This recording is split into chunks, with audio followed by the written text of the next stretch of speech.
दिसतंय का एकदम भारी? हे माझं शेत आहे. या शेतामध्ये नंदनवन फुलवायचं काम चालू आहे. अगदी इंजिनिअरिंग टाइप मध्ये प्लॉट बनवला आहे. दिसतंय एक समान झाडांची वाढ. याला 13 जुलैला लावलं होतं. आता हे एकदम व्यवस्थित ग्रोथ पकडून आहे. फवारणी अगदी अत्यल्प कमी आहेत. खूप कमी फवारण्यांमध्ये हा बाग, हा प्लॉट सुधरवलाय, हा मोठा केलाय, याला वाढवलंय. हा उद्याची आपल्या भविष्याची नांदी लिखणार आहे. आपल्या आयुष्यामध्ये पैशांचा पाऊस पाडणार आहे आणि त्याच्यासाठी याच्यावरती लेकरासारखं प्रेम केलंय. कशी आहे ही ग्रोथ? कसा आहे हा शेंडा?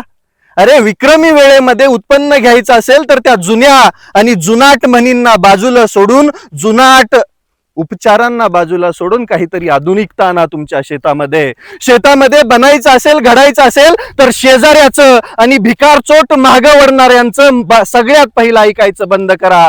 कोणी जर तुम्हाला चुकीचा सल्ला देत असेल, कोणी मागं ओढत असेल तर असा ढेकळ उचलायचा आणि त्याच्या डोक्यात घालायचा. कारण की तुमच्या प्रगतीमध्ये आडवं येण्याचं काम ही भिकारचोट मागं ओढणारीच करतायत. सगळ्यात पहिलं यांना धडा शिकवावा लागेल.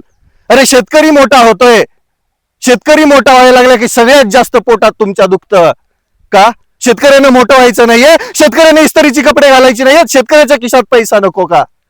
असायलाच पाहिजे. शेतकऱ्यांनो बदल करा जरा. लोकांचे चुकीचे सल्ले ऐकण्यापेक्षा जो तुम्हाला पुढे घेऊन जाणार आहे त्याचं ऐका, माझं नका ऐकू.